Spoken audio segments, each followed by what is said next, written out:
Bismillahirrahmanirrahim. Assalamualaikum warahmatullahi wabarakatuh. Alhamdulillah. Wassalatu wassalamu ala rasulillah wa ala alihi wa sahbihi wa man wala wa ba'du. Faya ibadallah, usi nafsi wa iyyakum bitaqwallahi faqad fazal muttaqun. Fala tamutunna illa wa antum muslimun. Faqala ta'ala يا أيها الذين آمنوا اتقوا الله حق تقاته ولا تموتن إلا وأنتم مسلمون. Saudara-saudariku hadirin sekalian, terkhusus barangkali seluruh dari stakeholder PT Pertamina EP, khususnya Pak Nanang Abdul Manaf, sahabat kami. Beliau sempat bersama di Libya dulu, 3 tahun terakhir tidak berjumpa. Alhamdulillah, semoga beliau dan jajaran semuanya disehatkan oleh Allah Subhanahu wa taala. Pak Alfian, Pak Khalid, ya dan seluruhnya dan hadirin sekalian tanpa kecuali, saya bermohon pada Allah Subhanahu wa taala semoga kita senantiasa dirahmati, diberkahi dan dimudahkan oleh Allah Subhanahu wa taala. Alhamdulillah, kita baru saja menunaikan salat zuhur berjamaah.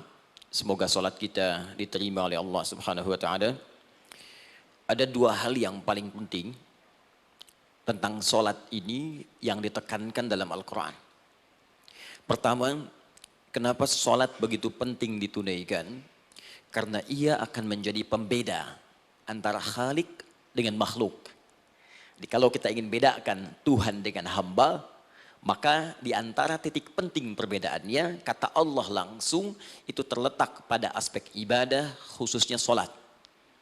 Karena itu ketika Nabi Musa alaihi salam berkenan kemudian langsung diperintahkan oleh Allah sehingga disebut dengan kalimullah yang diajak bicara dan diperkenalkan tentang esensi ketuhanan Allah, maka disebutkan perintah langsung oleh Allah untuk menyembahnya dalam bentuk salat. Al-Quran surah ke-20 Taha ayat ke-14. Kata Allah, innani anallahu la ilaha illa ana fa'budni wa aqimis salata li dzikri. Ya Musa, tidak ada Tuhan kata Allah selain saya. Ya maka jika engkau telah tahu saya Tuhan, bedanya Tuhan dengan makhluk, fa'budni, maka kewajiban engkau sebagai makhluk menyembah saya. Bagaimana caranya ya Allah, kata Musa? Kata Allah, wa aqimis salata, rahmatullah, wa aqimis salata li dzikri. Maka cara menyembahku itu adalah dengan salat. Karena itu semua nabi dan rasul, bahkan sebelum Nabi Muhammad SAW diperintahkan oleh Allah untuk mengajak umatnya seluruhnya untuk sholat. Ya, Nabi Isa alaihissalam sholat. Anda buka Quran surah 19 Maryam ayat 31 sampai 33. Nabi Ismail alaihissalam, ya kakeknya Nabi ke-29, sholat. Bahkan meminta keluarganya sholat. Quran surah ke-19 ayat 55. Wa kana ya'muru ahlahu bis salat. Nabi Zakaria, saudaranya Imran, sholat. Quran surah ketiga, ya, ayat ke-38 sampai dengan 39. Ayat 39-nya tegas mengatakan, "Fanadathu malaika wa huwa qa'imun yusalli fil mihrab." Jadi kalau kita urutkan dari Nabi Muhammad sallallahu alaihi wasallam sampai Nabi Adam alaihi salam, semua menunaikan salat kepada Allah Subhanahu wa taala. Ya Muhammad bin Abdullah bin Abdul Muttalib bin Hashim bin Abdul Manaf bin Qusay bin Murrah bin Kilab bin Ka'ab bin Ghalib bin Fihir bin Malik bin Nadar bin Kinana bin Khuzaimah bin Mudrikah bin Ilyas bin Nizar bin Mudar bin Ma'ad bin Adnan bin Addi bin Adri bin Muqawwam bin Nagur bin Tarikh bin Ya'rub bin Yasjub bin Nabit bin Ismail alaihissalam bin Ibrahim alaihissalam bin Azar atau bin Nahur bin Abir bin Kinan bin Arfakhshad bin Sam bin Nuh alaihissalam bin Mihlail Matushala bin Kinan bin Anwas bin Thith bin Adam alaihissalam. Dari Nabi Muhammad SAW sampai Nabi Adam semua salat. Coba ulangi. Nanti dalil singkatnya dari Quran surah keempat ayat 163 paling kiri sebelah atas di mushaf. Inna auhayna ilaika kama auhayna ila Nuhin wan nabiyyin min ba'di. Muhammad, apa yang kami telah wahyukan kepadamu sudah pernah pula kami sampaikan kepada Nuh alaihissalam dan nabi-nabi setelahnya. Kenapa tidak disebutkan Adam sebelumnya? Karena Adam itu nabi bukan rasul. Nabi diberikan risalah untuk pribadi dan kalangan dekatnya, rasul diberikan risalah tugas untuk mengajak umat. Kenapa Nabi Adam bukan rasul? Karena zaman Nabi Adam belum ada umat. Siapa yang mau diajak? Ya? Ini bagian pertama. Jadi kalau kita hari ini masih mendapat kesempatan sholat, alhamdulillah, ini artinya sampai hari ini kita masih benar-benar manusia. Kan kalau ada orang yang kemudian tidak mau beribadah apalagi sholat, terkhusus ketika dia beriman, maka penting dipertanyakan, masihkah ada iman dalam dirinya? Karena itu kata Allah dalam Al-Quran, surah ke-8 ayat yang kedua, aku akan perdengarkan namaku, sehingga ketika disebutkan itu, kita bisa menguji adakah getaran iman dalam jiwa kita. Quran surah 8 Al-Anfal ayat kedua. Innamal mu'minuna alladzina idza dzukirallahu wajilat qulubuhum. Sungguh orang yang masih punya iman itu, kalau diperdengarkan nama Allah kepadanya, akan ada getaran dalam jiwanya. Karena itu setiap hari 5 kali diperdengarkan nama Allah. Untuk menguji di jiwa kita masih ada iman tidak? Bahkan dari bangun tidur, bayangkan waktunya dibagi sempurna persis. Dari mulai subuh baru bangun, menjelang ke siang, mau berakhir siang ke sore, sore pindah ke maghrib, hilang kemudian muncul gelap malam. 5 kali persis dibagi waktu. Diperdengarkan untuk menguji. Kira-kira setelah subuh siang masih ada nggak iman? Sore masih ada nggak? Ya Allahu Akbar, Allahu Akbar. Karena itu kalau iman masih ada melekat di jiwa kita, demi Allah saya katakan, begitu kita mendengar suara azan, pasti hati kita akan mengatakan, Allahu Akbar, Allahu Akbar. Wih, sudah azan ya? Pernah begitu? Ya, walaupun mungkin setelah selesai, La ilaha illallah, baru azan, belum qomat. Ya, itu normal, gak apa-apa. Yang penting iman masih ada. Nah, ini menunjukkan ada getaran dalam jiwa. Satu itu. Yang kedua, ini yang jarang dimanfaatkan teman-teman. Jadi seringkali sholat dimaknai pada ibadah formal bagian pertama saja. Adapun yang keduanya, ini yang jarang digali. Padahal sekali saja dalam sehari, itu 5 kali Allah menunggu kita. Ternyata sholat itu satu-satunya wasilah ibadah yang disebutkan dalam Al-Quran untuk langsung memohonkan semua kebutuhan yang kita rasakan. Bahkan sebelum kita diminta sholat, itu kalimat pertamanya bukan ibadahnya. Kata Allah, kau punya masalah apa? Sedang butuh apa? Sedang punya problem apa? Buka Quran surah kedua Al-Baqarah ayat ke-45 sampai 46. Paling kanan pertengahan di usad. Wasta'inu bis-sabri was-salah. Perhatikan kalimatnya, indah sekali. Ya Allah menempatkan salatnya bagian kedua. Kata Allah, wasta'inu, hei hambaku, jika kalian punya persoalan dalam kehidupan, maka perhatikan kalimatnya baik-baik, wasta'inu, mintakan solusinya kepadaku. Jadi kalau sedang punya masalah, bukan bikin status, gak akan selesai. Sedang eksplorasi minyak, gak keluar-keluar, bikin status. Duh, susah sekali yang ngebornya. Gak akan selesai. Jalan macet, bikin status. Jakarta macet, ya gak akan selesai. Ya, apa yang harus dilakukan kata Allah? Jika Anda beriman kepadaku, yakin denganku, maka wasta'inu, punya persoalan, minta kepada Allah. Caranya bagaimana? Satu, bisabri, terima dulu masalah itu, jangan dikeluhkan. Kaidah lain muncul, karena mustahil saya akan titipkan persoalan kalau tidak Anda mampu mengatasinya. Kaidah Quran surah kedua ayat 286, kita hafal ayatnya. La yukallifullahu nafsan illa usaha. Perhatikan kaidahnya. Allah tidak mungkin menguji seorang hamba di luar batas kemampuannya. Jadi kalau kita sedang punya ujian di rumah kah, pekerjaan kah, kehidupan sosial kah, sebesar apapun ujian itu kata Allah, memang karena Anda yang sanggup. Kalau nggak sanggup gak akan diuji. Di ujian itu berbanding lurus dengan kemampuan. Mustahil seorang hamba diuji di luar batas kemampuannya.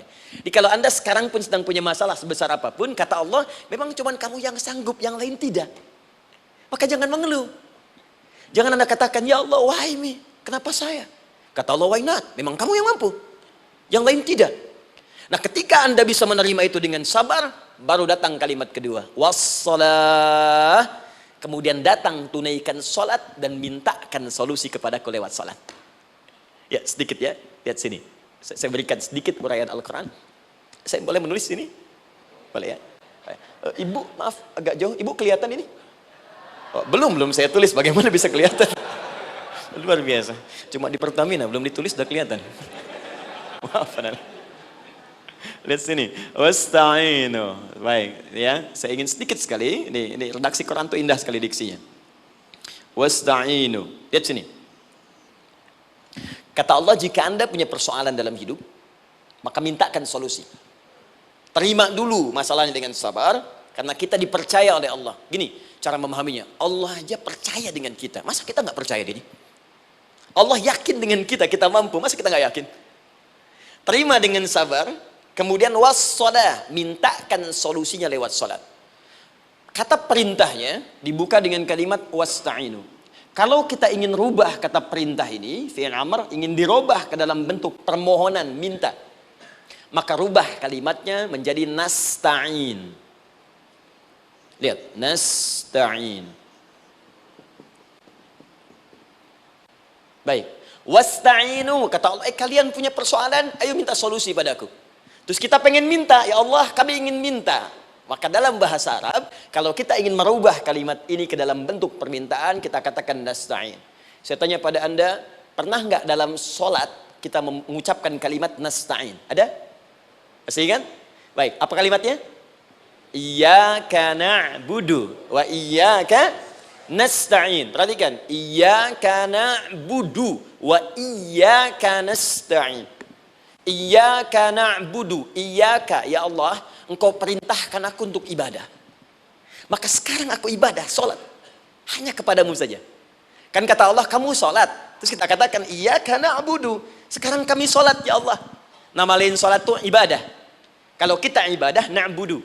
Dari mana tahunya nama lain sholat ibadah? Quran surah ke-20 ayat ke-14. Fa'budni wa aqimis sholata li dzikri. Ibadah kepadaku, caranya sholat. Maka saat sholat kita katakan, iyyaka na'budu. Ya Allah, Engkau perintahkan aku untuk ibadah. Sekarang aku ibadah. Wa iyyaka nasta'in. Dan sekarang aku sedang punya persoalan, ya Allah. Aku punya masalah. Aku punya problem. Dan aku yakin hanya Engkau yang pasti akan menyelesaikannya.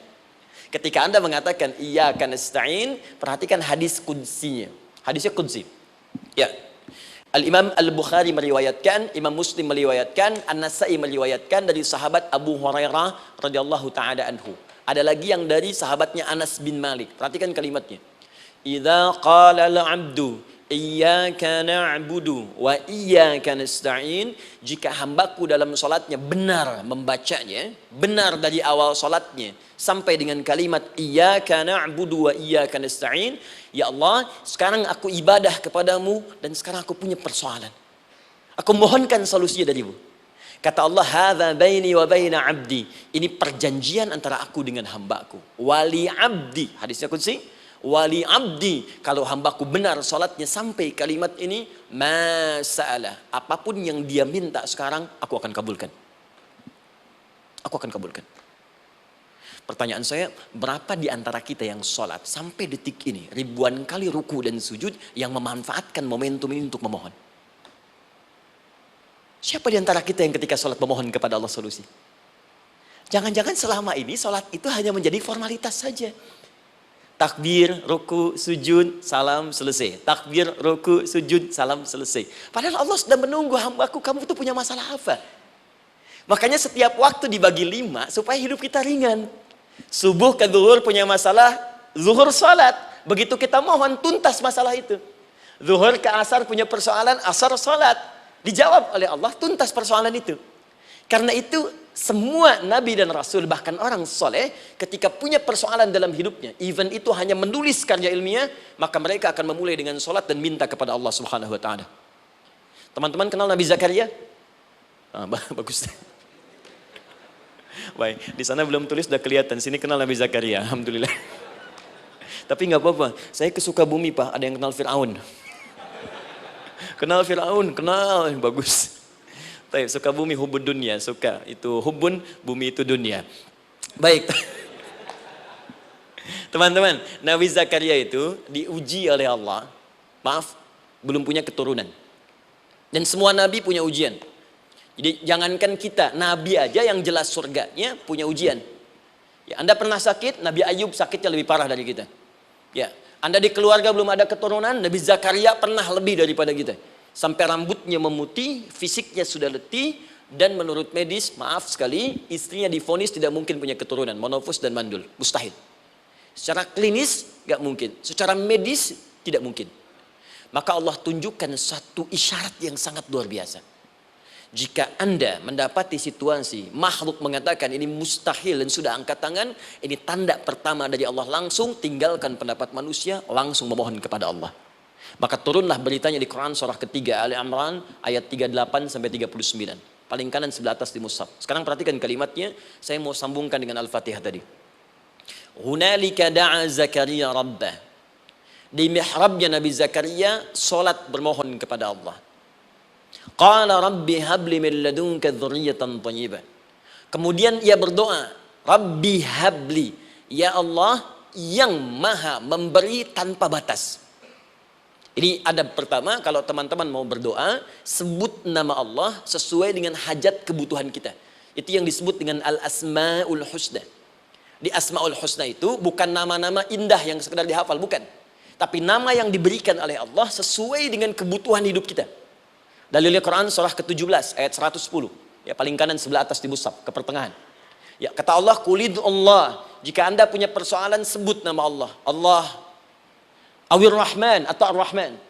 Ayyamma tad'u, tapi kalau Anda ingin spesifik meminta, falahul asmaul husna. Pilih nama Allah, ia punya nama-nama yang indah sesuai kebutuhan kita. Jadi kalau teman-teman misalnya minta kelancaran rezeki, sebut ya Allah ya Razzaq. Anak mau ujian, ya Allah ya Al-Alim. Di proyek misalnya ada hambatan, ada gangguan, ya Allah ya Al-Jabbar ya Al-Malik. Ingin mudah mengatasi ujian, ya Allah ya Sabar. Minta. Ya, jangan semuanya disebutkan, nanti jadi beban. Ya, Allahumma ya Rahman ya Malik ya Kudus ya Sabar, gitu kan? Yang tadinya nggak punya masalah jadi punya masalah, gitu kan? Pilih salah satu. Nah, jika Anda ingin memohon pada satu hal yang mustahil menurut manusia, maka minta dengan menyebut nama Allah yang memberi tanpa batas, mustahil di dalamnya. Nama Allah tersebut namanya Wahhab. Wahhab. Ya Allah, ya Wahhab. Al-Wahhab.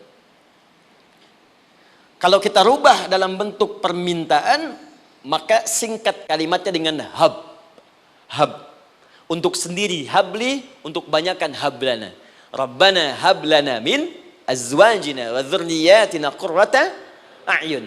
Nabi Zakaria minta karena sendiri yang mengalami situasi itu, maka beliau katakan, Rabbi habli. Ya Allah, habli min ladunka. Ya Allah yang tak punya batas dalam pemberian. Mereka mengatakan aku tak akan punya keturunan. Mereka mengatakan mustahil aku punya anak. Dan aku yakin kau memberi batas tanpa memberikan pemberian tanpa batas. Aku mohon darimu saja. Darimu saja. Dzurriyyatan thayyibah, keturunan-keturunan terbaik. Innaka sami'ud du'a. Engkau pasti mendengar doa saya. Kalau pada yang maha memohon saja, maha mendengar saja tidak mengabulkan, lantas kepada siapa lagi aku mesti minta? Tapi poinnya bukan itu. Poinnya adalah ini disampaikan oleh Nabi Zakaria dalam keadaan sedang sholat. Masih berdiri dalam sholatnya. Dalam bahasa Arab berdiri disebut dengan qaimun, qaim, berdiri. Sedang sholat disebut dengan yusolli. Perhatikan ayat 39-nya. Fanadathul malaikatu wa huwa qaimun yusolli fil mihrab. Maka seketika ketika doanya selesai dipanjatkan, sholatnya belum selesai. Doanya selesai dipanjatkan, seketika datang malaikat menyampaikan, kamu dapat kabar gembira, Anda akan punya anak, bahkan namanya langsung diberikan oleh Allah, Yahya, artinya hidup. Yang mustahil menurut manusia, lahir dari rahim seorang perempuan yang divonis monopos dan mandul, kata Allah, bagiku yang gak ada yang mustahil. Jadi dan hidup dia. Kapan itu terjadi? Masih sholat dan belum selesai dalam sholatnya, dalam keadaan berdiri. Sekarang saya tanya Anda, kita membaca iyyaka na'budu wa iyyaka nasta'in dalam keadaan ruku atau sujud? Sujud, berdiri. Berdiri teman-teman. Betul kan? Dalam keadaan berdiri saat baca Al-Fatihah.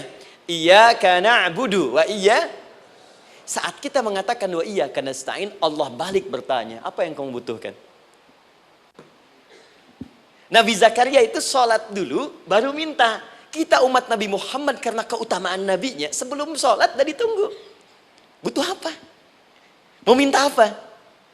Karena itu saya ingin katakan, ayo manfaatkan momentum sholat ini. Jangan sekedar kita kemudian tunaikan formalitas, tapi kita tidak mendapatkan keuntungannya. Ayo, semuanya. Dari mulai takbir sudah ada doa. Ruku ada doa. Bahkan sujud kita bisa perbanyak dalam bahasa hati kita untuk memohon kepada Allah Subhanahu Wa Taala. Jelas sampai di sini? Baik. Mudah-mudahan insya Allah doa kita dikabulkan oleh Allah Subhanahu Wa Taala. Ini baru mukaddimah, kita belum mulai. Ini pengantar. Tema kita hari ini tentang Al-Quran. Dan mudah-mudahan kita diberikan insya Allah kelancaran untuk bahasan kita. Dan topik ini insya Allah akan memberikan banyak manfaat dari apa yang kita kerjakan dalam keseharian kita. Saya mohon izin untuk melambatkan bacaan, karena tadi hanya mengantarkan saja. Teman-teman, kenapa mesti Al-Quran? Apa esensi Al-Quran? Dan kenapa Al-Quran diwahyukan pada Nabi Muhammad SAW? Apakah khusus untuk sekedar dibaca? Atau ada satu nilai yang sangat penting yang justru itu mengandung nilai mukjizat yang paling dalam dari Al-Quran? Yuk kita mulai dengan Al-Quran surah kedua Al-Baqarah ayat ke-38. Paling kanan sebelah atas. Disambungkan dengan Quran surah kedua ayat 185.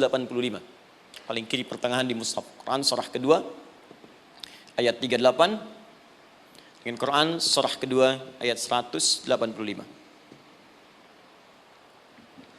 Saya mulai dari kisah Nabi Adam. Saya pelan-pelan. Nabi Adam saat diciptakan oleh Allah, kemudian diberikan informasi bahwa beliau akan bertugas di bumi, beraktivitas di bumi. Disampaikan di Quran surah kedua ayat 30, paling kiri sebelah atas. Wa idh qala rabbuka lil malaikati inni ja'ilun fil ardi khalifah. Kata Allah, dan pelajari, ingat ketika kami menyampaikan pada para malaikat, kami akan menugaskan satu makhluk manusia namanya Adam di bumi tugasnya, untuk menjalani hidup di bumi. Nah, secara singkat, setelah Nabi Adam turun ke bumi di awal masa bersama Sayyidah Hawa ya alaihi wassalam, maka ternyata bersamaan dengan turunnya Adam dan Hawa ke bumi itu, mereka berdua dibekali petunjuk. Yang dengan petunjuk itu, ini yang dahsyat. Allah jamin semua aktivitas hidupnya, dari mulai yang sederhana sampai yang kompleks, pasti jika diikuti petunjuk ini, dia akan senang menjalaninya dan akan tenang mendapatkan hasilnya. Ya, perhatikan kalimatnya. Quran surah kedua ayat 38. Fokus. Qul nahbitu minha jami'a. Kata Allah, sekarang tiba saatnya. Adam, Hawa, turun kalian ke bumi. Kalau setan kita tinggalkan aja ya. Ini kita bahas Adam dulu. Turun kalian semua ke bumi. Fa imma ya'tiyannakum minni huda. Maka nanti sejak kalian tiba di bumi itu, aku akan turunkan satu petunjuk disebut dengan hudan namanya. Hudan. Fokus. Faman tabi'a hudaya, maka jika Anda dan keturunanmu mengikuti semua detil di petunjuk ini, fala khaufun 'alaihim wala hum yahzanun, maka aku pastikan engkau dan seluruh keturunanmu akan menjalani hidup di muka bumi dengan tenang dan senang.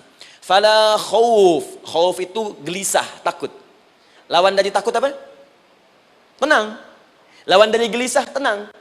Kata Allah, jika Anda mengikuti tuntunan hidup yang ini, maka saya jamin semua hidupmu tenang.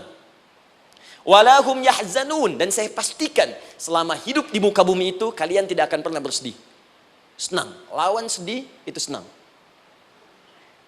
Jadi ternyata kita itu diminta tugas di bumi itu bukan untuk dipersulit. Jadi kalau ada yang hidup sampai saat ini sedih, ya, di rumah tangga sedih, di kantor nggak tenang, pasti di antara poinnya bukan nggak mampu senang, tapi boleh jadi yang hidup ini tidak membaca petunjuk kehidupannya. Anda kerja di perusahaan, teman-teman ada yang di Pertamina, ada yang di yang lain. Kalau Anda nggak ikuti petunjuk, kan pekerjaan tidak akan berlangsung dengan nyaman, kan? Kalau Anda nggak ikuti aturannya, bagaimana bisa mengerjakan petunjuk itu dengan nyaman? Maka apalagi hidup yang kompleks, kata Allah, sejak Adam saya turunkan, sudah ada petunjuk kehidupan, saya namakan dengan hudan. Anda ikuti petunjuk ini, maka langsung jaminan dari Allah, semua yang Anda jalani dalam hidup, pasti saya jamin senang dan tenang. Petunjuk ini disebut apa? Hudan. Nah, agak cepat. Di setiap masa, Nabi Adam selesai hidupnya, generasi kemudian berkembang, datang lagi Nabi Nuh, sampai ke Nabi Muhammad SAW. Perhatikan baik-baik. Setiap berganti generasi akan turun hudan sesuai dengan kebutuhan masyarakatnya pada saat itu. Baik, Nabi Musa menerima kitab apa namanya? Nabi Musa, Taurat. Taurat disebut hudan dalam Al-Quran. Muncul Nabi Musa, kitabnya disebut Taurat. Perhatikan baik-baik. Tahukah teman-teman ketika Taurat disebutkan dalam Al-Quran? Buka Quran surah ke-17. Ya, ayat yang kedua. Wa ataina Musal kitaba. Kami berikan kepada Musa kitab. Lihat, wa ja'alnahu hudan li bani Israil. Dan kitab yang kami berikan itu yang disebut Taurat, Ali Imran ayat yang ketiga, wa anzalat Taurata wal Injil. Kami berikan Taurat kepada Musa. Nah, saat Allah turunkan Taurat itu hudan li bani Israil. Isi Taurat ini adalah petunjuk kehidupan khusus untuk Bani Israel saja. Umatnya Musa.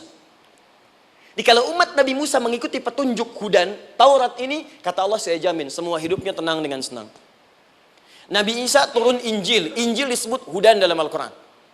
Dan yang terakhir, saya cepat karena waktu kita terbatas, ketika Allah menurunkan Nabi Muhammad SAW dan dipilih sebagai Rasul, maka saat yang bersamaan beliau pun diberikan petunjuk untuk umatnya.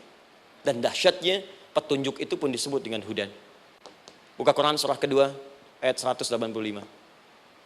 Syahrul Ramadhan alladzi unzila fihi al-Quran. Di bulan Ramadan itu, kata Allah, saya turunkan Al-Quran. Kenapa saya turunkan Al-Quran? Hudal linnas. Saya jadikan Quran ini sebagai petunjuk, pedoman hidup linnas, bukan terbatas untuk satu komunitas, tapi untuk seluruh manusia sampai kehidupan berakhir. An-Nas disebutkan 241 kali dalam Al-Quran, menunjuk pada semua manusia tanpa kecuali. Ini bedanya Al-Quran dengan kitab sebelumnya. Taurat hanya untuk kalangan tertentu saja. Jadi selesai nabinya, selesai kitabnya. Injil hanya kalangan tertentu saja. Nabinya selesai, selesai kemudian misinya. Tapi Al-Quran tidak.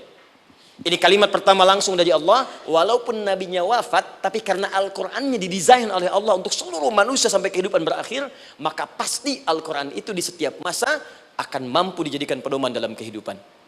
Nah, jadi prinsip pertama, ketika Allah menurunkan Al-Quran, sebenarnya tujuan utamanya bukan sekedar dibaca. Bukan. Tapi di dalamnya itu ada petunjuk hidup, Pak, Bu. Dan yang buat, yang menciptakan kita. Bukankah Anda kalau ingin memperbaiki sesuatu akan datang kepada penemunya, penciptanya? Anda punya handphone, ada masalah, kan datangnya ke counter handphone. Anda punya mobil, ada persoalan, bukankah datangnya ke dealer? Sekarang kita ingin tahu persoalan hidup kita. Ingin tahu gambaran hidup kita, ingin tahu misi dan visi hidup kita. Kemana kita kemudian bertanya? Pada pencipta kita. Nah, kata Allah, ketika saya utus manusia pertama kali ke bumi, saya sudah turunkan bagaimana cara menjalani kehidupannya. Dan ternyata berita baiknya untuk kita diberikan oleh Allah satu petunjuk utuh, langsung disebutkan, isinya disebut dengan Al-Quran. Jadi dari Al-Fatihah sampai dengan An-Nas, dia bukan bacaan biasa. Semua di dalamnya ada petunjuk kehidupan kita dari mulai bahkan dalam kandungan sampai kita wafat kepada Allah Subhanahu wa taala. Kalau diikuti petunjuk ini, langsung turun jaminan dari Allah. Hidup kita pasti akan tenang dan nyaman. Saya bacakan cepat ya. Tapi nggak usah ditulis, nanti kalau teman-teman agak terlambat mengikutinya, Anda buka kembali rekamannya, Anda boleh runtutkan kembali. Saya baca cepat saja, dan ini insya Allah Anda hanya akan temukan dalam Al-Quran. Nanti saya berikan rahasia di akhir sebelum kita akhiri. Yuk, satu, Anda silahkan bandingkan dengan buku manapun, referensi manapun, Anda hanya akan temukan dalam Al-Quran. Dari sejak sebelum lahir, bagi perempuan yang tengah mengandung, langsung Allah berikan tuntunan bagaimana agar kandungan itu berjalan dengan sehat, nyaman, dan mudah ke persalinan. Quran surah ke-7 ayat 189. Perkembangannya bisa diamati dan dicek kemudian, ya, baik ke dokter atau yang lain. Nanti perkembangannya disebutkan di Quran surah ke-22 ayat ke-5. Dirinci lagi di Quran surah ke-23 ayat 11 dari 9 sampai dengan 13. Kemudian mulai terlahir, dari lahiran diberi petunjuk oleh Allah. Nih, berikan ASI maksimal 2 tahun. Kalau ingin berhenti sebelum 2 tahun boleh, begini caranya. Quran surah ke-2 ayat 233. Dari sampai usia 2 tahun menjelang balik, kata Allah berikan 4 pendidikan dini. Ini turunannya, disebutkan 1, 2, 3, 4. Jika Anda ajarkan ini, maka anak ini akan tumbuh. 1, dekat dengan Allah. 2, dijamin taat pada orang tuanya. 3, dia akan baik dengan lingkungannya. Dan 4, dia akan bertahan dalam kebaikan sampai dia dewasa. Quran surah ke-31 ayat 13 sampai dengan 19. Usia 7 tahun. Ya, mulai dia balik misalnya, dia akan mulai belajar. Bagaimana cara belajar yang baik supaya cepat paham, gampang mengerti. Turun Quran surah ke-9 ayat 122. Amalannya di Quran surah 96 ayat yang pertama. Kemudian rinciannya diturunkan di Quran surah kedua ayat 282 di ujung ayatnya. Lalu bagaimana mencari sekolah yang bagus, majlis yang baik, guru-guru yang baik, diturunkan Quran surah ke-58 ayat ke-11. Dicontohkan tentang Maryam dan Nabi Isa alaihissalam di Quran surah ketiga ayat 35 sampai dengan 37. Naik lagi, dia mulai dewasa, ya, mulai bergaul, bahkan kadang-kadang merantau, punya tempat komunitas berbeda.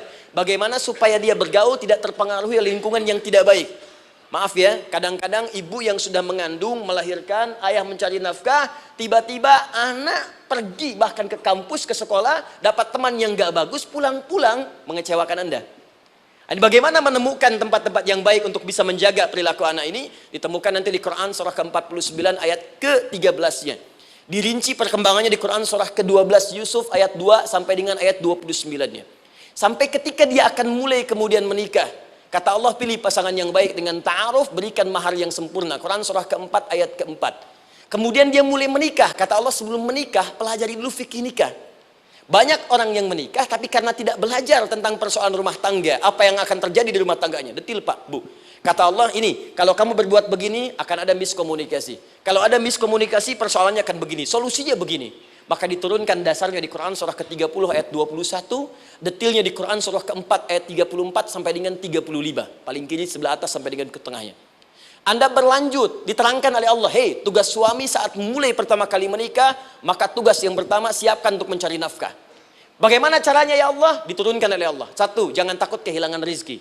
Jangan pernah mencuri, jangan pernah ngambil punya orang, karena punya kamu akan saya berikan sempurna. Kamu ngambil punya orang, maka kamu akan menyulitkan diri sendiri. Itu akan dikembalikan pada yang berhak. Ya, turun Quran surah ke-51 ayat 22. Dirinci, begini cara nyarinya. Quran surah kedua ayat 168. Kalau Anda ingin cepat baru bergerak, rizkinya sudah dapat. Quran surah kedua ayat 172. Ada yang dahsyat, dia belum keluar, rizkinya yang mendatangi dia. Jadi nanti di Al-Quran ada 8 jenis rizki. Di antara yang paling hebat, ada yang belum Anda datang, rizkinya sudah menjemput. Ada orang mendatangi rizki, ada rizki mendatangi dia. Contoh, Al-Imam Asy-Syafi'i sedang berdiskusi dengan Imam Malik gurunya. Kata Imam Asy-Syafi'i, Syekh, rizki itu mesti saya cari dulu, baru kita dapat. Kata gurunya, ya Syafi'i, ada rizki yang cukup kita beramal dekat kepada Allah, dia akan datang tanpa kita cari dengan ikhtiar manusia. Kata Syafi'i, mustahil.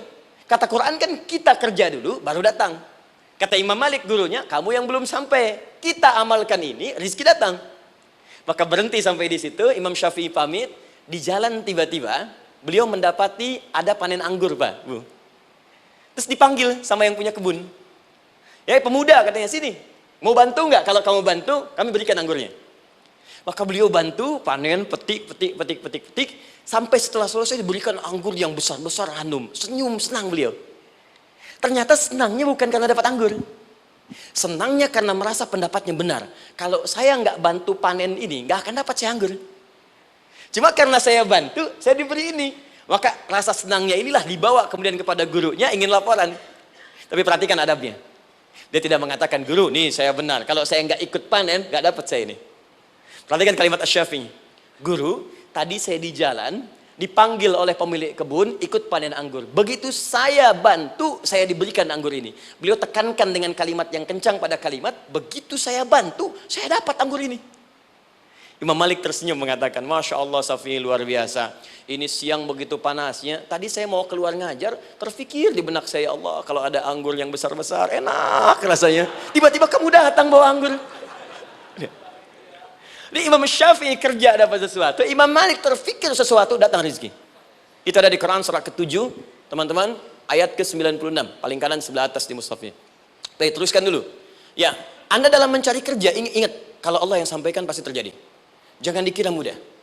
Kata Allah akan ada persaingan, akan ada kadang-kadang singgungan, akan ada tantangan, maka mulai petakan tantangan apa yang akan Anda lalui saat Anda mulai mencari nafkah itu. Maka turun Quran surah kedua ayat 214, paling kanan sebelah bawah. Am hasibtum an tadkhulul jannata. Hei, apa kamu mudah begitu saja mengira akan sukses dalam pekerjaanmu? Bahkan bisa diartikan surga, ingin masuk surga. Walamma ya'tikum mathalul ladzina khalau min qablikum. Sebelum engkau diuji seperti orang sukses dulu pernah sukses. Lihat mereka. Enggak ada orang sukses yang instan. Cuman balikan telapak tangan dapat, tidak. Kata Allah, lihat orang-orang dulu. Lihat orang-orang hebat dulu, bagaimana mereka bisa kaya, bisa sukses, bisa punya posisi. Masat umul ba'sa, petakan olehmu tantangan apa yang akan dihadapi saat engkau bekerja itu. Satu, kata Allah ba'sun, ada yang ringan. Ya, ba's. Ba'sa, jamak dari kata ba'sun. Dua, dara. Ini sudah menengah, jamak dari kata durun. Tiga, zilzal. Ini yang paling tinggi puncaknya. Jadi kalau Anda sudah mendapatkan ini, yakinlah. Berarti Anda akan mendapatkan posisi yang tinggi. Karena mustahil orang besar diuji dengan ujian yang kecil. Zilzal. Ini bagian ketiga. Ba'sa, ba'sun. Mulai. Kira-kira tantangan-tantangan ringan apa saja yang akan Anda hadapi. Ya, kalau saya contohkan misalnya dengan contoh yang lain singkat. Anda mau ke masjid, ingin konsisten, mulai hijrah, ingin dekat dengan Allah. Tiba-tiba yang tadinya nggak mau ke masjid, mulai ke masjid, diuji dengan hujan. Hujan kecil, rintik-rintik, shower. Begitu hujan, orang Arab mengatakan kalau hujannya bisa lewat tanpa payung pun, orang Arab mengatakan la ba'sa. La ba'sa ini ringan. Orang kita sambungin, labas. Dari bahasa Arab, lewat. Nah, jadi kalau Anda mau berangkat nih, siap bekerja, siap hadapi tantangan. Baru mau lewat hujan kecil, berarti itu tantangan kecil kita lewati. Macet, petakan, cari jalan yang kemudian sempurna, jalan yang kosong, buka Google-nya, buka Waze-nya, buka map-nya, cari. Jadi kalau pada yang kecil aja belum kita lewati, bagaimana mendapatkan yang besar? Anda mau ke masjid, dikasih hujan kecil, mau berangkat gak jadi. Papa, kenapa gak jadi? Hujan mah, kan ada payung, takut riak. Tuh. Setelah itu darwa, maaf, tantangan fisik. Kadang-kadang mulai ke fisik, mulai mengganggu. Ya, maaf, dirincikan kemudian oleh Al-Quran. Turun Quran surah ke-21, ayat 87 sampai 88, kisah Nabi Yunus alaihissalam. Yunus beraktivitas, bekerja, bukan berarti nggak ada tantangan. Kadang-kadang dibawa, kadang-kadang diusir, kadang-kadang Anda dapat misalnya proyek, kadang-kadang sudah mulai masukkan tender, tiba-tiba gagal, diserobot orang. Kadang-kadang orang yang dapat, Anda yang ngajukan, itu biasa. Kata Allah itu biasa, bukan cuma Anda, yang lain pun ada. Bukankah Allah ajarkan kisah Sayyidah Hajar alaihissalam dengan Ismail? Bukankah bolak-balik naik Safa Marwah, kadang di atas, kadang di bawah, kadang lihat peluang, sampai Marwah ternyata bukan air. Terkadang Anda yang bekerja, tim yang lain yang mendapatkan, karena kerja keras Anda, bisa jadi terjadi. Bukankah yang kerja keras Hajar, yang dapat Ismail? Mungkin Anda yang konsep, yang dapat minyaknya orang lain. Mungkin Anda yang kerja, kan yang suksesnya teman Anda, gak ada masalah. Dan itu kemudian akan bermanfaat bagi Anda. Tidak mungkin setiap keringat yang keluar dari diri kita mustahil, kecuali akan melahirkan manfaat yang kembali pada diri kita. Tantangan. Tapi yang paling dahsyat, ini yang gak ditemukan. Di sebagian referensi yang kita baca. Ketika Allah menjelaskan semua tahapan-tahapan tantangan ini, sampai ke puncaknya zilzal. Zilzal itu kalau bahasa sekarang gempa. Ada ujian yang menggoncang hati kita. Ketika Anda kerjakan, ya Allah, tantangannya dahsyat. Kenapa mesti saya, ya Allah? Kau nggak selesai-selesai, ya Allah. Itu wajar, teman-teman. Itu biasa. Kata Allah, orang dulu saja mengatakan, mata nasrullah, kapan ini selesai? Berbahagialah kalau teman-teman sudah mendapatkan tantangan puncak yang paling tinggi ini. Ini artinya, Allah sedang mempersiapkan Anda menjadi orang besar di kemudian hari. Dan cara mengatasinya, diturunkan Quran, surah ketiga, ayat 142. Paling kiri sebelah atas.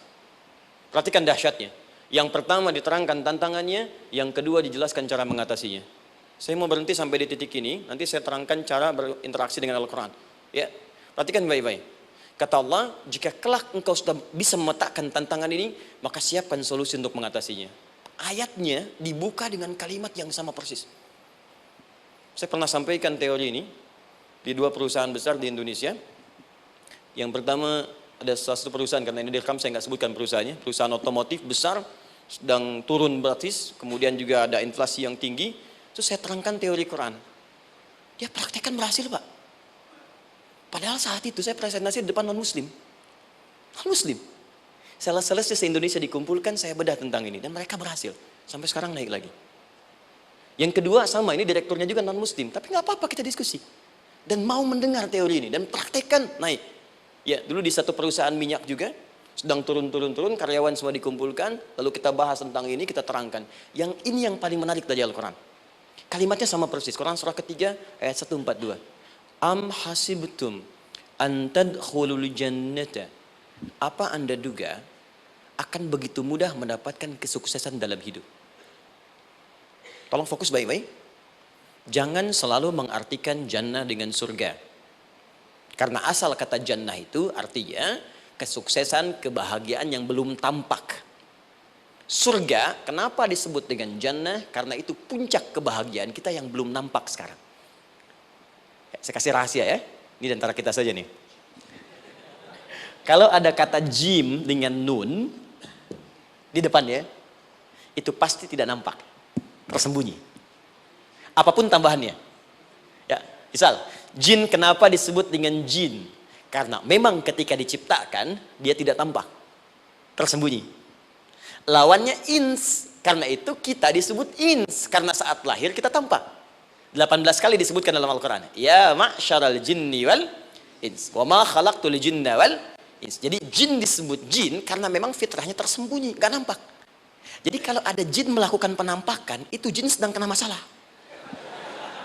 Sedang keluar dari fitrah. Sama dengan manusia, harusnya tampak. Jadi kalau ada manusia yang senang sembunyi-sembunyi, dia sama dengan, bukan saya yang bilang, sedang punya masalah. Ke kantor, sembunyi-sembunyi, hati-hati Pak Alfian tuh. Biasa ada pintu depan, masuk pintu belakang.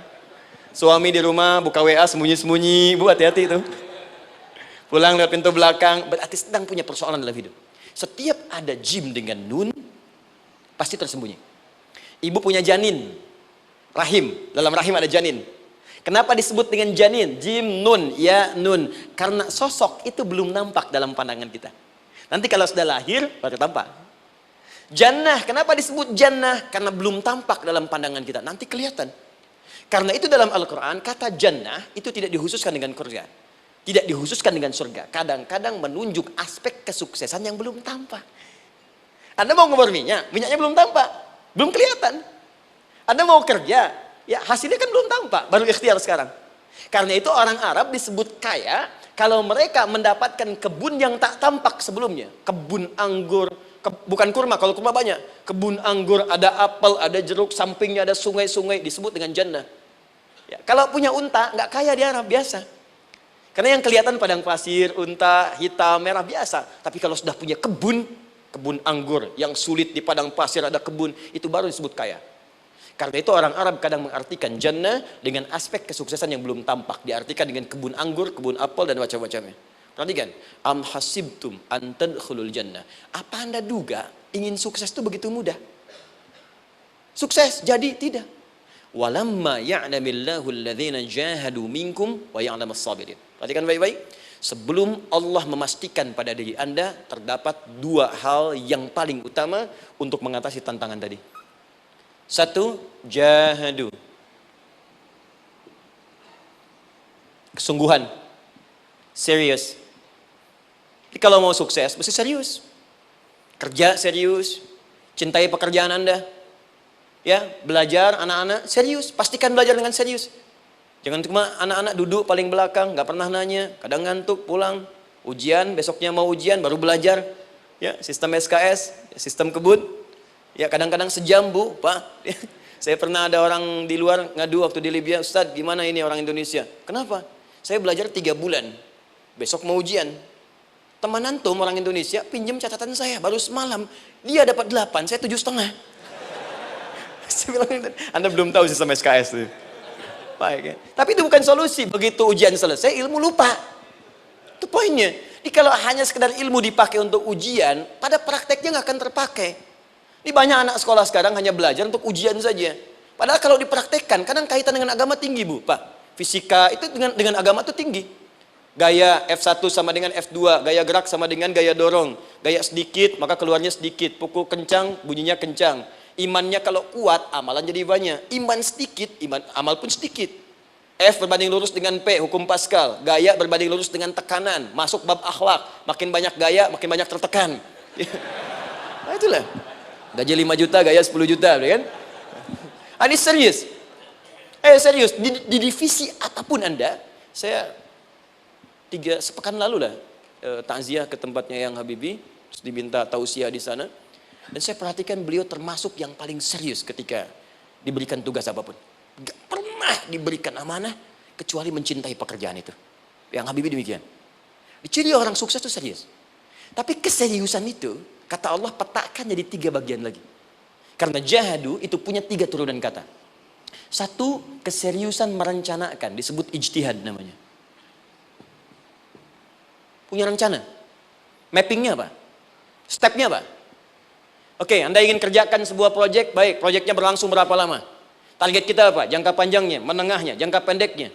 Kemudian apa tantangan yang akan dihadapi di setiap tahapan-tahapannya? Selesaikan. Bahkan saking pentingnya tahap perencanaan ini, ditunjukkan oleh Allah langsung lewat sholat. Teman-teman masih ingat sholat pertama yang kita kerjakan setiap hari, sholat apa namanya? Subuh. Apa artinya subuh? Tuh, ini masalahnya. Ini kata Al-Quran sendiri ya, kata Al-Quran sendiri. Nanti akan ditemukan orang yang ibadah tidak paham apa yang dikerjakan dan dilakukan dalam ibadahnya. Contoh sholat. Kata Allah akan ada orang sholat yang saat sholat tidak mengerti apa yang ia baca dan ia lakukan dalam sholatnya. Jujur tanyakan pada diri kita. Sampai detik ini, dari sekian ribuan kali ruku dan sujud, berapa persen bacaan sholat yang kita pahami? Jangan-jangan kita ruku tapi nggak ngerti yang dibaca. Sujud tak paham yang diungkapkan. Bagaimana bisa khusyuk? Mustahil. Maka kembali ke sini. Kenapa sholat pertama itu disebut dengan subuh? Teman-teman, ternyata semua nama sholat dari subuh sampai isya, plus bacaan dan gerakan dari takbir sampai salam, itu bukan sekedar gerakan semata. Semua ada artinya, ada maknanya. Dan diajarkan oleh Nabi langsung. Subuh disebut dengan subuh. Ada 2 kata. 1, fajar. Quran surah ke-17 ayat 78. Inna Qur'an al-fajri kana mashhuda. Kedua, subuh di surat At-Takbir. Was subhi idza tanaffas. Kenapa disebut fajar? Fajar itu pancaran positif, pancaran kebaikan. Jadi kalau yang baik disebut fajar. Kalau yang jelek disebut fujur. Fujur ada di Quran surah 91 ayat 7 sampai 8. Wa nafsi wa ma sawwaha fa'alhamaha fujuraha wa taqwaha. Fujur itu rambatan gelombang buruk yang muncul dari nafsu. Ya, ditembuskan ke elemen tubuh kita. Misal gini. Tiba-tiba pengen marah. Ya, di tubuh kita mengatakan melotot, maka ini ada pancaran di hati kita nyambung kemudian ke mata. Ini rambatan dari sini ke mata disebut fujur namanya. Mau ke tangan pukul, masuk ke tangan. Itu rambatannya disebut fujur namanya. Ya. Yang baiknya disebut fajar. Ya, misal saya ingin sholat, tiba-tiba hati mengatakan sudah azan, merambat ke kaki, cepat melangkah. Cepat wudhu. Nah, itu rambatannya disebut fajar namanya. Atau infajar. Ini pasti ada, ya. Fujur nama lainnya nafsu. Disebutkan 115 kali dalam Al-Quran. Takwa, rambatan fajar, sumbernya takwa. Disebutkan 115 kali dalam Al-Quran. Di jiwa kita ada takwa, ada nafsu. Takwa yang dorong malaikat, disebutkan 88 kali dalam Al-Quran. Nafsu yang dorong setan, disebutkan sama 88 kali. Di setiap Anda akan mengerjakan satu hal, pasti akan yang mendorong pada yang baik, akan mencegah dari yang baik itu nafsu. Pasti itu. Pak Alpian mau tanda tangan proyek. Tiba-tiba disodorkan, Pak, ini Pak. Kok begini proyeknya? Perbaiki, karena ada yang nggak beres. Tapi fee-nya lumayan Pak, 1 miliar. Nggak bisa, jiwa takwa mengatakan jangan terima Pak. Bapak mengatakan maaf, ini jari tahiyat, gak akan pernah dipakai maksiat, perbaiki, datang lagi. Ini Pak, kok sama? Fee-nya diperbaiki Pak, 100 miliar. Nafsunya mulai berkata, terima. Takwanya bilang, jangan. Akhirnya beliau katakan, tangan tahiyat gak akan pernah dipakai maksiat. Tapi tunggu, saya istighoroh dulu.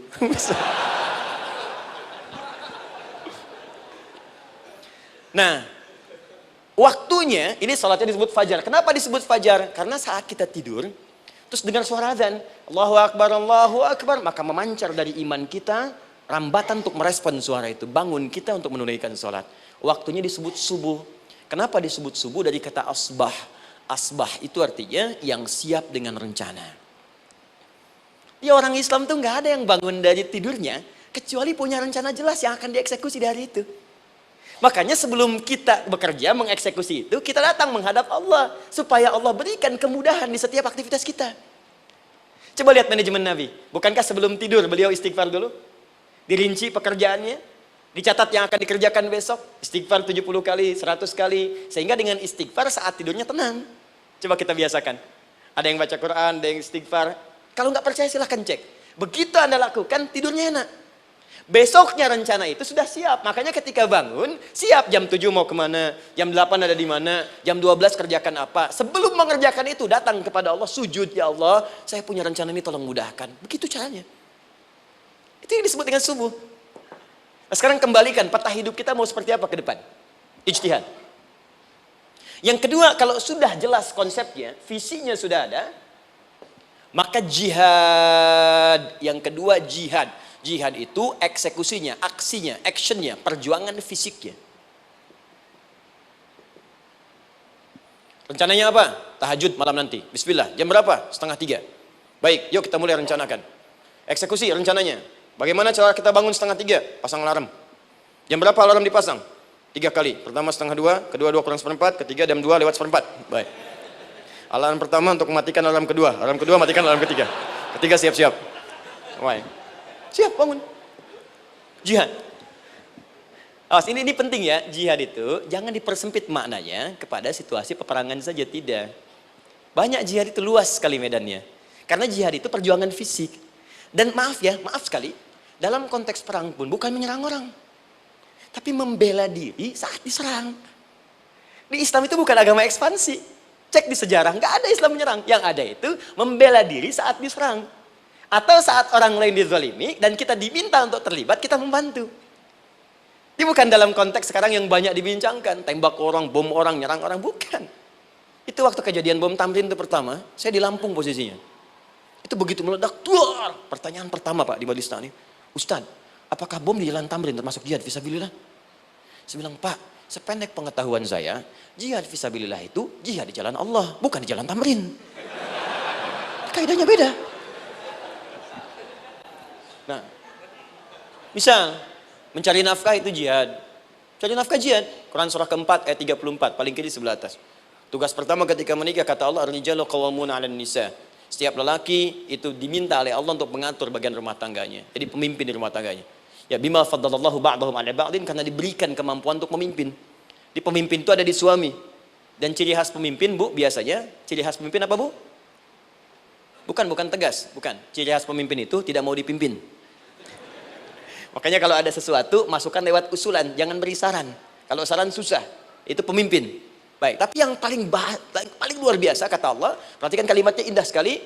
Wa bima anfaqu min amwalihim. Saya berikan tugas untuk mencari nafkah. Ketika seorang lelaki bertugas mencari nafkah, ingat ya, konteks apapun, kalau perempuan nanti bekerja bukan nafkah poinnya. Bisa hobi, ya, bisa aktivitas, tapi nafkah kalau sudah menikah itu ada pada suami. Perempuan tidak. Kalaupun tidak dilarang perempuan bekerja, tidak. Sayyidah Aisyah mengajar, ada yang para sahabiah jadi perawat, ya, ada yang pengajar. Banyak dulu sahabat Nabi yang perempuan mengajar. Ya, kan ada pelajaran-pelajaran khusus perempuan. Ya, ada bagian perawat, ada dokter. Ini kan yang ngandung perempuan, masa yang periksa laki-laki? Ya, ada bagian perempuan tertentu. Itu silahkan bekerja boleh, tapi nafkah laki-laki. Begitu lelaki meniatkan pekerjaannya karena Allah untuk mencari nafkah, itu setiap langkahnya jihad fisabilillah. Wafat, syahid. Maaf ya, apakah selama Anda bekerja sudah diniatkan ibadah? Jangan-jangan cuma kerja aja. Kalau cuma kerja, apa bedanya Anda dengan yang belum beriman? Anda wafat juga. Kerja di gedung yang sama, berangkat menemukan kemacetan yang sama. Apa bedanya iman kita dengan yang lain? Satu, kita pasti wafat, pasti pulang. Dan kita nggak bisa pilih, ya nggak bisa pilih. Antum bisa duluan, saya belakangan mungkin. Atau ditukar, saya belakangan, Anda duluan mungkin. Atau memang saya bisa duluan, ya duluan menyolati Anda. Oke, paham ya? Jadi ibu di rumah jihad, Bu, pada anak, perawat, mengandung itu sudah jihad. Jadi kalau wafat dalam proses saya melahirkan atau sedang mengandung itu syahid. Itu jelas nggak ada perbedaan pendapat. Anak-anak yang sekolah niatkan ibadah, Bu, Pak. Mohon maaf ya, mesti ada bedanya. Iman kita di rumah mesti itu terpancar kepada anak-anak. Ajarkan mereka sekolah yang baik. Pilih sekolah yang mengajarkan sholat, mengajarkan baca Quran. Sekarang banyak kok. Fisikanya bagus, Qurannya bagus, kimianya bagus, sholatnya juga bagus. Cari. Kalau bisa dunianya bagus, akhirat bagus, kenapa hanya pilih dunia saja? Siapkan. Itu jihad. Terakhir, tidak mudah mengeksekusi ini. Pasti ada tantangan yang ketiga. Namanya mujahadah. Mujahadah. Tantangan mengatasi gejolak jiwa. Kadang-kadang malas, capek, ya belum eksekusi dilakukan sudah berdebat pada yang tidak penting, sehingga tidak menghasilkan kesimpulan. ragu-ragu, khawatir, maka atasi semua itu. Turun Quran surah kedua ayat 216. Kutiba alaikumul qitalu wa huwa kurhul lakum. Kalau engkau sedang tidak nyaman, maka perangi ketidaknyamanan itu jika engkau ingin mendapatkan kesuksesan yang telah engkau cita-citakan.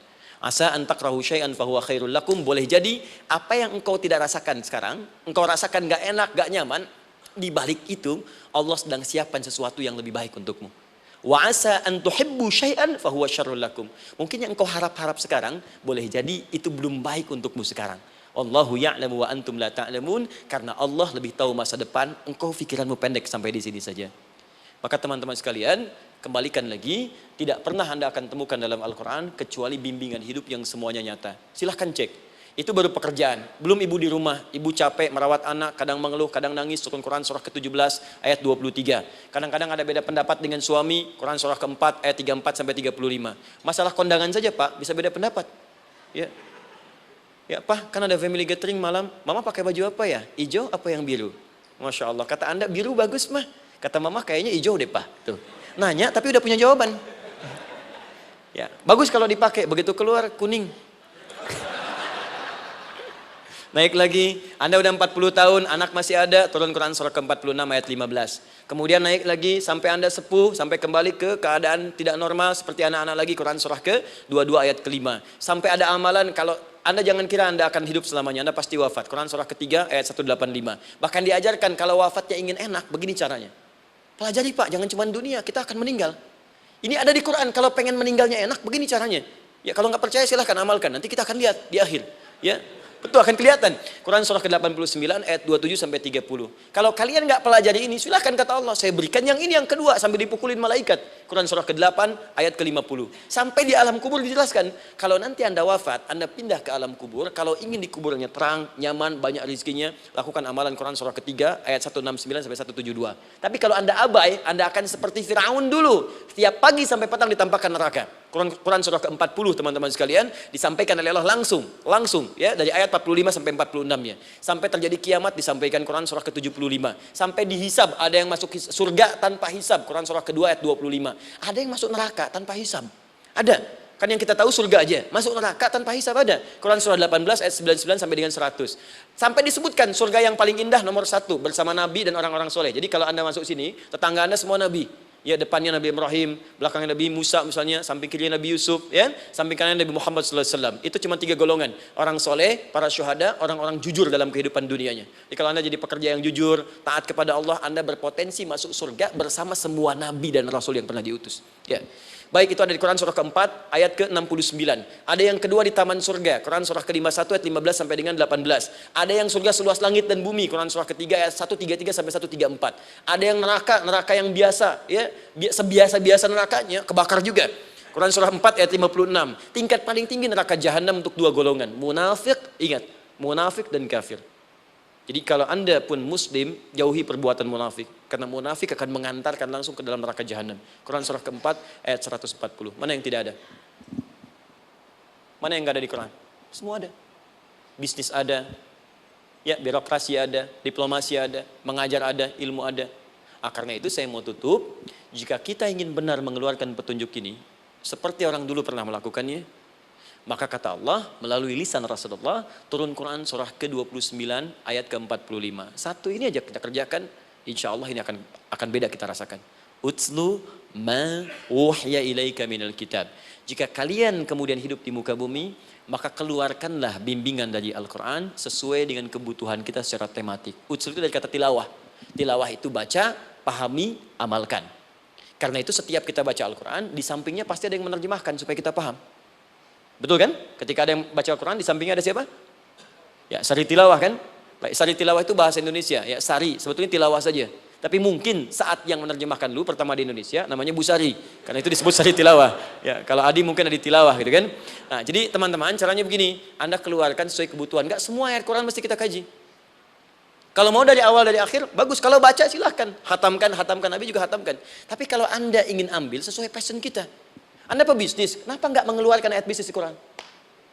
Teman-teman yang diperminyakan, keluarkan ayat-ayatnya ada. Quran surah At-Tur, surah 52 itu, keluarkan. Ya, wal bahrul masjur, Dan jika Anda akan melakukan eksplorasi di laut, carilah laut yang punya, nih kualifikasi begini. Yang di bawahnya ada endapan tanah yang melahirkan api, kata Allah tuh. Itu potensial ada minyaknya. Kalau yang kerja di batu bara, turun Quran surah Fatir, surah 35, ayat 27 sampai 29. Ini jenisnya. Ada yang kelihatan dari jauh, ada yang harus digali, ada yang kelihatan dari jauhnya kelihatan hijau, ada kelihatan menghitam. Disebutkan langsung. Ada. Kenapa nggak Anda turunkan dalam bentuk-bentuk tematik yang itu bagian kita? Ada yang pokok, ada yang spesifik. Yang pokok tentang sholat, karena semua orang sholat. Tentang ayah. Anda jadi ayah berapa tahun? Kenapa nggak dikeluarkan di Quran ayat-ayat tentang ayah? Kenapa nggak dikeluarkan di Quran ayat-ayat tentang ibu? Jangan jauh-jauh dulu bicaranya. Tentang belajar.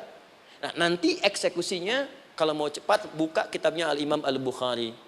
Ada kitab hadis, saya akhiri, yang dikarang oleh Al-Imam Al-Bukhari dan sangat populer. Apa nama kitabnya? Kalau hafal saya kasih hadiah. Apa kitab Imam Al-Bukhari yang populer? Ya.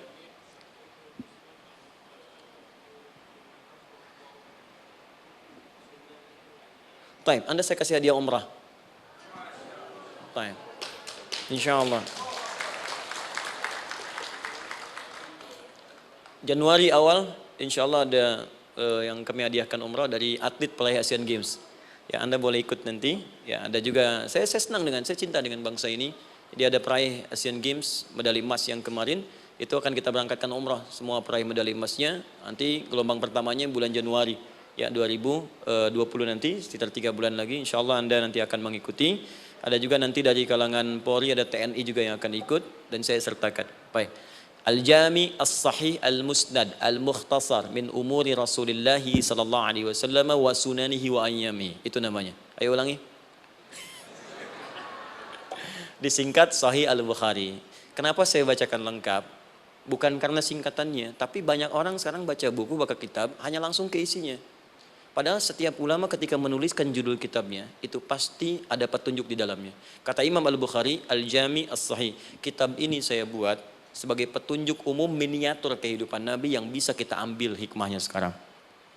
Jadi kalau kita pengen tahu bimbingan Nabi di masa lalu, supaya kita terapkan sekarang, buka kitab saya ini.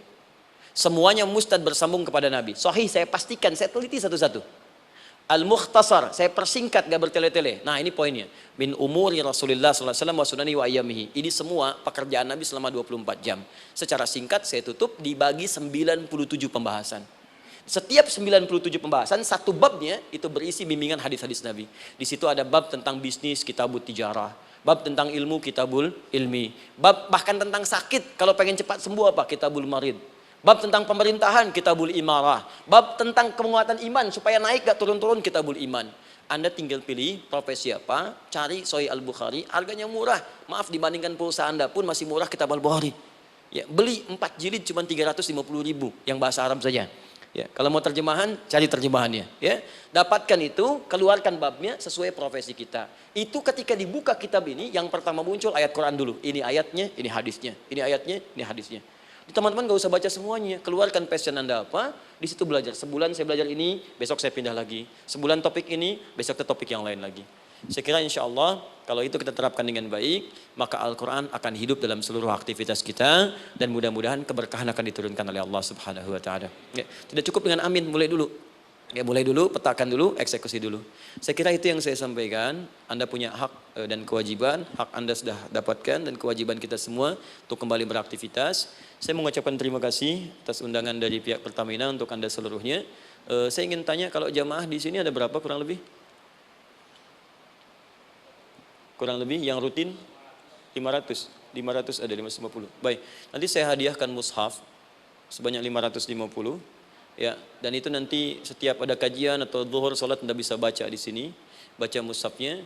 Kemudian yang kedua, saya nanti berikan buku untuk bacaan. Ya, itu buku yang saya berikan insyaallah tentang manusia. Jangan-jangan selama ini kita jadi manusia, kita tidak tahu mau kemana kita. Ya, itu saya keluarkan dari Al-Quran langsung, seperti apa Allah menerangkan tentang kemanusiaan kita. Saya juga hadiahkan sejumlah yang sama, 550. Nanti satu orang bisa mendapatkan satu-satu. Dan terakhir barangkali, mau hafal Quran? Oh mau, baik. Alhamdulillah. Alhamdulillah. Saya berikan mushafnya yang spesial. Nanti kita mulai dengan 10 juz dulu ya. Nanti saya berikan At-Taisir yang 10 juz. Itu ada mudah untuk bisa menghafal Quran. Mulai dari 10 juz dulu, nanti bisa disempurnakan.